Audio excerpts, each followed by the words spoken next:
We are excited about Go Night coming up here, our global outreach night. We do want to invite you. Actually, that little joke really happened when we were with the Highfields in Kenya this summer.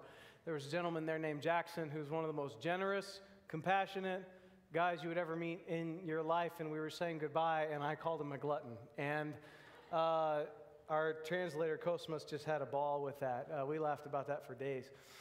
We do want you to come this Thursday night because one of our values here at Northside is to celebrate and worship, to lift the name of Jesus above every other name.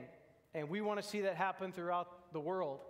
And Go Night is a part of our strategy where we make that happen, where we as a church family are now mobilized so that we know how to pray and support this work all over the world. And so you won't want to miss it this coming Thursday night from 6:30 to 8.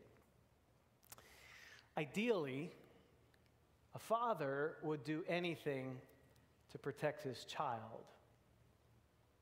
About 6 years ago, our oldest son, Ethan, he would have been 10 years old at the time. He had just finished his taekwondo class on a Thursday night. We used to offer that here at Northside. And so I was up here with our praise team rehearsing, and Ethan was downstairs at his taekwondo class. Near the end of rehearsal, somebody comes running up the steps to tell me that Ethan had gotten injured. And so I run downstairs to check it out, and he's on the floor with blood on his foot. You know, he's walking around barefoot with that little costume on. And he opens the door, and it just goes right over that toe and pops that nail up, you know. So your reaction's great. So, we called the doctor. We took him home. We called the doctor, and they said, if you just wrap it and are gentle with it, that it'll heal on its own. And it did. A while later, of course, it started to grow back. And as you might expect, it grew back as an ingrown nail. So it was causing him a lot of discomfort and pain. And so eventually we had to go back to the doctor, and they had to cut it back, right? And I will never forget laying him out on that table, and I'm up here by his face. They're doing everything down there. I'm at his face. I will never forget the look of shock and horror and pain as they were putting that needle in underneath the nail, right?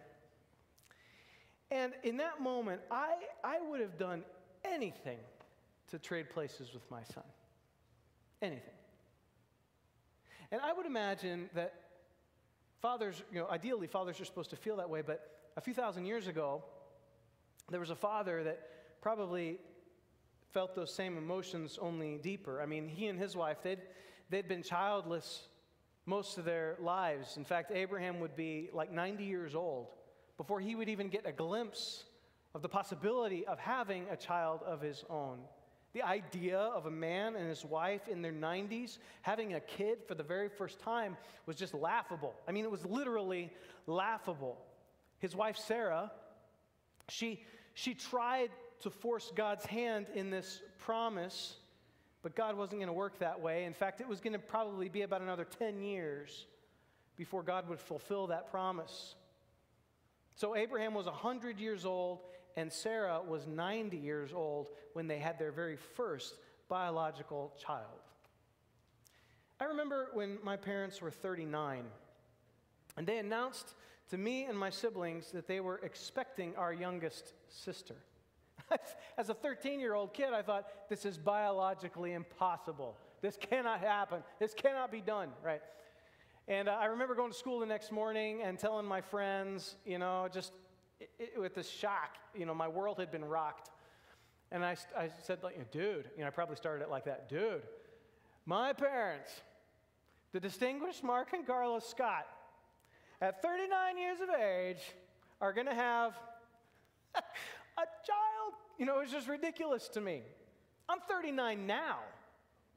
Still seems impossible to me. But 100 years old, 100. I love what Steve Martin says about having kids in your old age. He says, going to the movies, that's economical. One child, two seniors, thanks. 100 years old. You would think that if you waited 100 years for God to fulfill his promise to give you a child, that the last thing you would ever even consider is harming that child or giving up that child? I mean, you'd have to be insane to volunteer for something like that. I love what Gary Chapman says about couples who are in love. He says there's a fine line between being in love and being insane. And I just wonder, is it possible that someone, say a father, could love someone so much that he would do something that from the outside just looks like insanity? Maybe that's why Abraham got up so early in the morning. He had a 3-day journey ahead of him to Mount Moriah, so maybe he just wanted to get a jump on the trip. But I suspect that he did not want to have that conversation with Sarah. Can you imagine how that conversation would have gone the night before? Hey, babe, so tomorrow, Isaac and I are going to go to Mount Moriah, three days to Mount Moriah. Oh, okay. What are you going to do there? Oh, we're going to go worship together. Worship. You mean sacrifice? Make a sacrifice? Yeah. We're gonna make a sacrifice. That's what we're gonna do.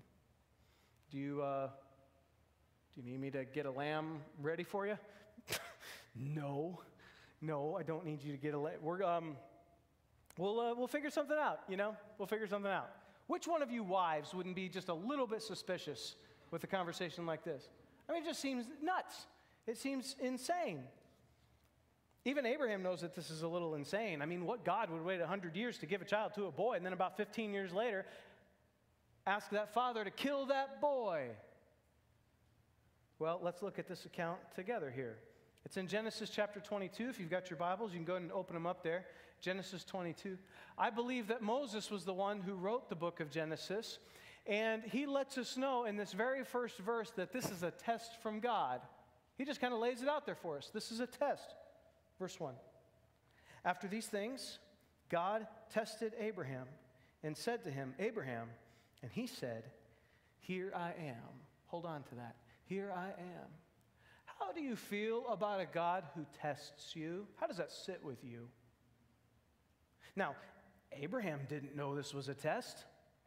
We know it's a test because Moses told us it was a test, but Abraham didn't know that, which is really what makes his response all the more amazing to me. God had no intention of allowing Abraham to go through with sacrificing his son. God has always been opposed to human sacrifice, save one. We marvel at Abraham's faith.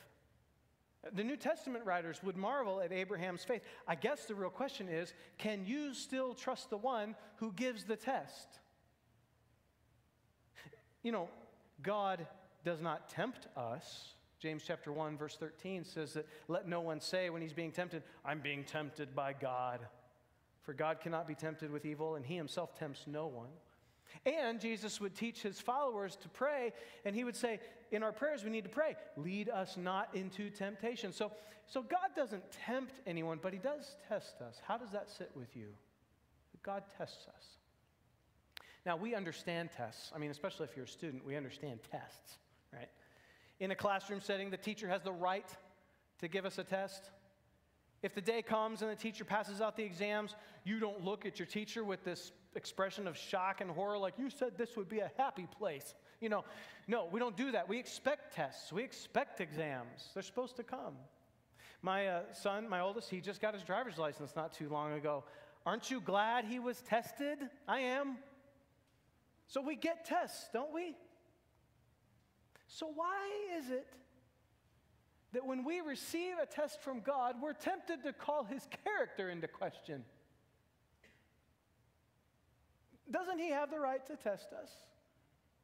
As a teacher would have the right to test her students. Abraham doesn't call God's character into question. Look at what he does. Verse 1, he just says, here I am. Here I am. It goes on, verse 2.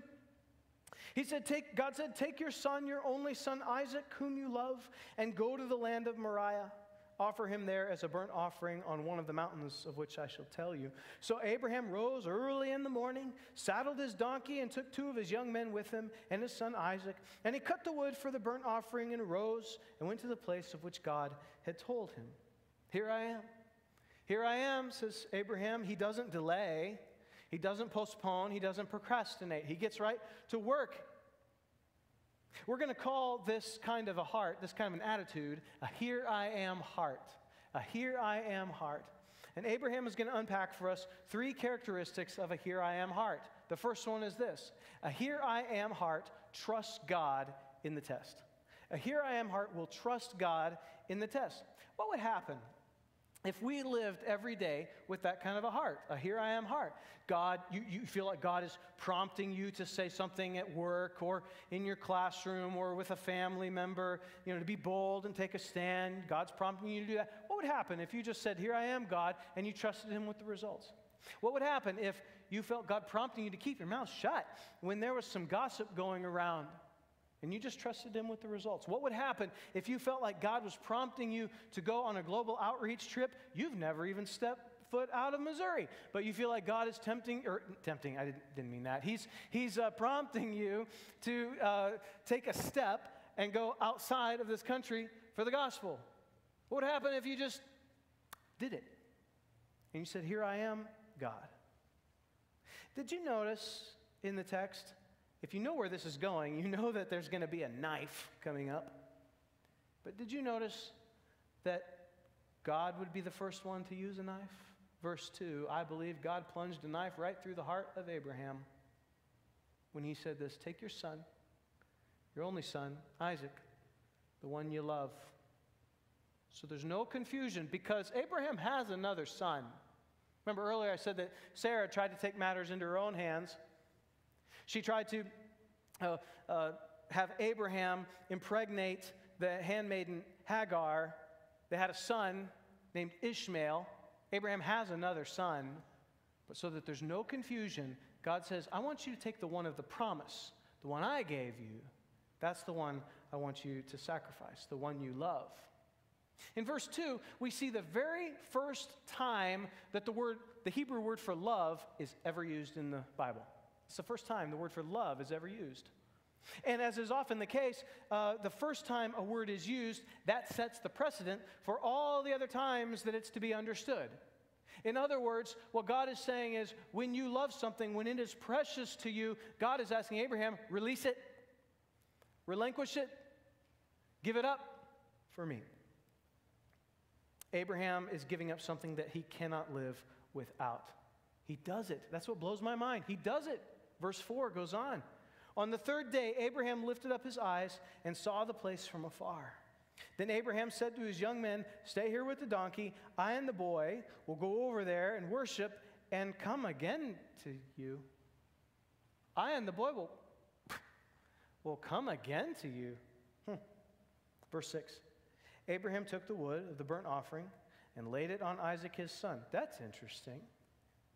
He took the wood of the sacrifice and he put it on his son to carry toward the place of the sacrifice. And he took in his hand the fire and the knife, and so they went both of them together. If a "here I am" heart is shown through trust, I'm not sure we can find a better example of this than in Abraham. He trusted God to be faithful to his promise, to make him into a great nation.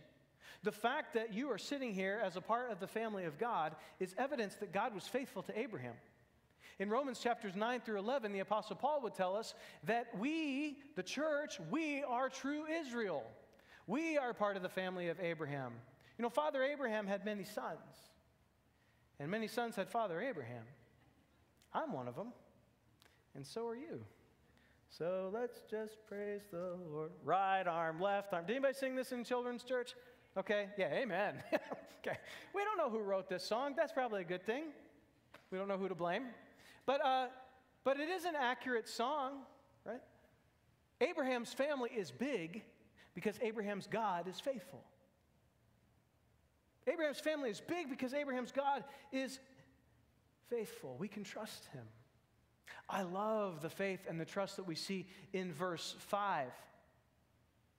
Abraham believes that both he and Isaac will return from this sacrifice. And the writer of Hebrews kind of gives us a glimpse into the divine reasoning of Abraham's brain. Hebrews chapter 11, verse 19 says that Abraham reasoned that God could even raise the dead. And so, in a manner of speaking, he did receive Isaac back from death. Abraham believed that God could raise the dead. What's striking to me about this is that in Genesis chapter 2, by this point, we have had no biblical record of any bodily resurrection at all. You look at Genesis chapters 1 through 21, there is no evidence or record that there was a bodily resurrection of anybody in the history of the world. And yet Abraham is putting his faith and trust in God in the impossible. When we think of resurrection, we think of Jesus. We think of Lazarus. It's easy for us to process the idea of resurrection. But Abraham, he's believing that God can do the impossible. He's trusting him. He's placing his faith in him. So can you trust God even when those tests come? Now, look, we don't have the time to debate whether or not those tests are from God or if they're just allowed by God. But in either case, if those tests are from God, don't you think you can trust the one giving the test? He's the one that cares for you. He's the one that loves you. He's the one who has compassion on you. He's the one that went to great lengths to save you. I think we can trust him even if he's the one giving the tests. So Abraham and Isaac, they go up the mountain with fire and knife, and I believe that verse 7 should rip the heart out of every father in this room. Isaac said, this is Isaac talking, "My father." And he said, "Here I am, my son." Isaac said, "Behold, the fire and the wood are here, but where's the lamb for the burnt offering?" Abraham said, "God will provide for himself a lamb for the burnt offering, my son." So they went, both of them together. Did you catch that? That "here I am" heart. I would imagine that Abraham said those words with tears in his eyes. And you'll notice that it's not just "here I am." That's what he said to God earlier. Here it's "here I am, my son." Oh, he's bleeding through these words with what's about to happen. You see, Abraham was available to serve someone else even in the midst of this heart-wrenching test. I think that's the second characteristic of a "here I am" heart. A "here I am" heart serves others through the pain.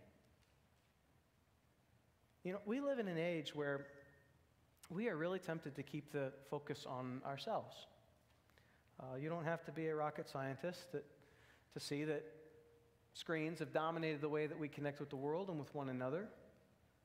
I think sometimes the tendency is to turn inward, to kind of disconnect. And it's kind of that selfie box, you know?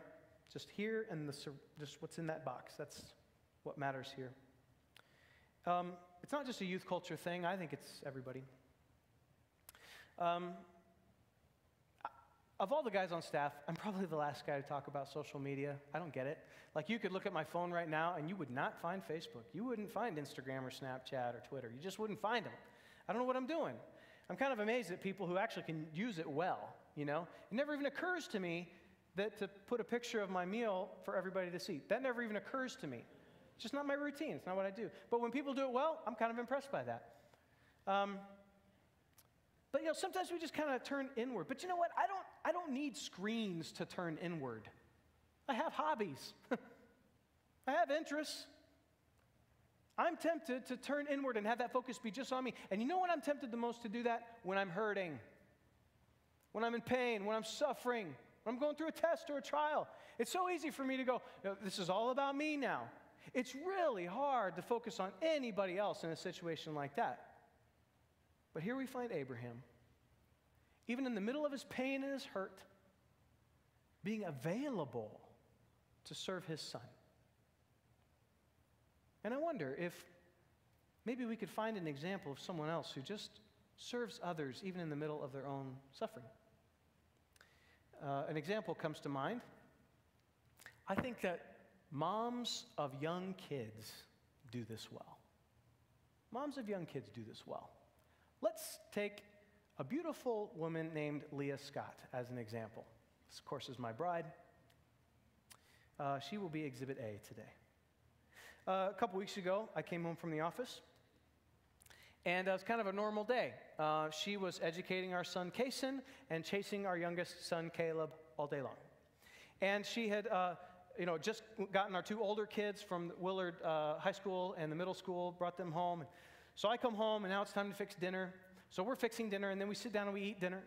And then when dinner is over, Ethan, our oldest, he goes off to his bedroom to study, to work hard on his homework. And so Leah and a couple of the kids, they help clean up from dinner. I take our youngest boy, Caleb, I take him and put him in the bathtub, and now it's time for a bedtime routine. So now we're saying prayers, we're reading stories together, we're singing together, and then we try to, kind of sneak out of the bedroom so that we can go and tuck the next kid in. And this process goes over and over, and then finally we're all done. We're done with bedtime routines. And Leah and I have finally had a chance to sit down with our coffee and look one another eyeball to eyeball on the couch there and visit. We visited for about an hour, syncing up our calendars for the next 3 weeks. It wasn't like this really romantic time together. Can you feel the love tonight? It was not happening.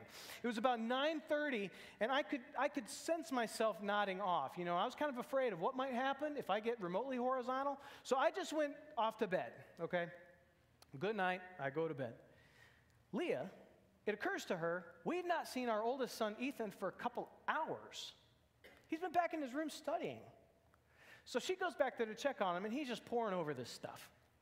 And so she goes and she helps him. She stays up till 11 o'clock helping this kid. She comes to bed. 1:30 in the morning, our youngest son, Caleb, wakes up, needs some help. He's restless. So she stays with him for about 30 minutes, comes to bed at 2 a.m. And then she had set her alarm for 5:45 a.m. for the express purpose of getting up and ready in time so that she could speak encouragement into the hearts of our two oldest kids before they took off for school. It would be so easy in a setting like that to say, I'm tired. I just need some me time. Instead, we find that a here I am heart will serve others even in the middle of our own suffering and pain. Abraham does this. He does this really well. Peter would write in 1 Peter chapter 4, verse 19. He would say, therefore, let those who suffer according to God's will entrust their souls to a faithful Creator while doing good. You entrust your soul to the Creator while you do good, even while you suffer. I don't know about you, but it's so tempting to use our suffering as excuses not to serve. Now listen, I am not minimizing your struggles. I know that pain is real. I'm not going to give you some cheap pep talk to say pull yourself together. What I'm saying is this. The Spirit of God, I believe, is so powerful, so dynamic, and is the same Spirit that filled the Apostle Paul, same Spirit that fills us. It allowed Apostle Paul to say that even in our sufferings, even in our weaknesses, God's power is made perfect in those weaknesses. I believe that same Spirit resides in us. So maybe like Abraham, God wants to use your testing as an opportunity to serve others in a way that would not be possible if it wasn't for your suffering. Now, we've got a lot to cover here. Verse 9 is where we'll pick up. When they came to the place which God had told him, Abraham built the altar there and laid the wood in order and bound Isaac his son and laid him on top of the altar, on top of the wood. Then Abraham reached out his hand, took the knife to slaughter his son, but the angel of the Lord called to him from heaven and said, Abraham, Abraham. And he said, here I am. The angel said, do not lay your hand on the boy or do anything to him, for now I know that you fear God, seeing that you have not withheld your son, your only son, from me. The third characteristic of a here I am heart is this. A here I am heart displays faith by fearing God. A here I am heart will display faith. Abraham put his deepest faith on display for God to see. God saw Abraham's faith. Now that kind of faith is what we call fear, fearing God. It's not really a word that we really use a lot or a concept we understand really well, I don't think. But basically one person said this, to fear God means to honor him by ordering your life according to his will out of reverence for him. We honor God by ordering our lives according to His will out of reverence for Him. Abraham did this. Abraham lived his life. He ordered his life in such a way to put that belief on display. Faith, as the Bible describes it, is not just a belief in our heart, not just something we think about. It's something we do. True faith is shown. It's seen. I believe God shows up when He sees wholehearted faith. This is what happened for Abraham. Did you see how God showed up in this? Did you happen to notice this kind of looks like Jesus? Did you see Jesus in our text? I mean, we're in this sermon series right now called Shadows, catching glimpses of Jesus throughout the Old Testament. Jesus is there. Oh, He's there. You might want to put this in your theological back pocket for the rest of the sermon series. A lot of theologians believe that when we go through the Old Testament and we see this phrase, angel of the Lord, a lot of theologians would say, that's Jesus. Jesus showed up in the Old Testament. I think that's the case here in verse 12. Here's how I know that. Verse 12 says this. I know, the angel says this. I know that you fear God, seeing you have not withheld your son, your only son, from me. If that was Gabriel or Michael, I don't think they'd say from me. I think this is God talking here. I think this is Jesus Himself. Because God is attracted to faith. Jesus, even in the Gospels, Jesus is attracted to faith. He's impressed by it. He shows up when people display faith. I believe God is going to show up as we display faith too. Now, He may not remove our tests from us, but He will show up. He will be with us. So does that mean that every time we display faith, God's going to provide some kind of miracle or healing? I don't know. How did God show up for Abraham? Well, let's look at it here. Verse 13. And Abraham lifted up his eyes and looked, and behold, behind him was a ram caught in a thicket by his horns. And Abraham went and took the ram and offered it up as a burnt offering instead of his son. Hold on to that word, instead. Verse 14. So Abraham called the name of that place, the Lord will provide. As it is said to this day, on the mount of the Lord it shall be provided. God showed up through His own provision. He provided the sacrifice, just like Abraham said He would in verse 8. Now, I've heard this story my whole life. But I will say that for the first time, there was a word that popped out at me that I had never really given much thought to. It's in verse 13. The word is instead. Instead. God provided a sacrifice instead of Isaac. At just the right time, at just the right place, God provided a ram instead of Isaac. You see, Jesus is here on Mount Moriah providing a substitute in place of Isaac. What strikes me is in the Gospels, Jesus would come to earth, God in the flesh, and He would also be on Mount Moriah, because that's where Jerusalem is built. He would be on Mount Moriah offering Himself as a sacrificial substitute for you and for me. This leads us straight to the cross. And as we steer our thoughts towards the cross of Christ, I'm going to ask our servers would be dismissed and helping us getting ready for this time of communion. And as they are, I just want to close with this one story. Ken Davis is an author, pastor. He's also a stand-up comedian. And in the early 90s, he produced a stand-up special at a teen conference. I have the VHS tape if you ever want to borrow it. It's called A Twisted Mind. He ends this concert, he gets a little more serious with the kids, and here's how he wraps up. He says, I believe that if this building were on fire, I believe that in my heart of hearts that I would come back for you, and I would take you out, and I would come back for you, and I would come back for you, I'd come back and get you. I really believe I would do that. Most nights, but not tonight. You know why? My kids are here. And I'm willing to give up my life for you, but I'm not willing to give up their lives for you. So tonight, you better have the exits pretty much picked out on your own. But God loved you so much, loved me so much. He gave His Son. He gave His Son. I can't get away from this word instead. Jesus was willing to give up His own life instead of yours. You know, Jesus had a here I am heart. It looked like this. In fact, the writer of Hebrews would say this in chapter 10, verses 5 to 7. Sacrifice and offering you did not desire, but a body you prepared for me. With burnt offerings and sin offerings you were not pleased. And then I said, this is Jesus talking here, here I am. It is written about me in the scroll. I've come to do your will, my God. Jesus trusted God when he was tested. Jesus served others through his pain.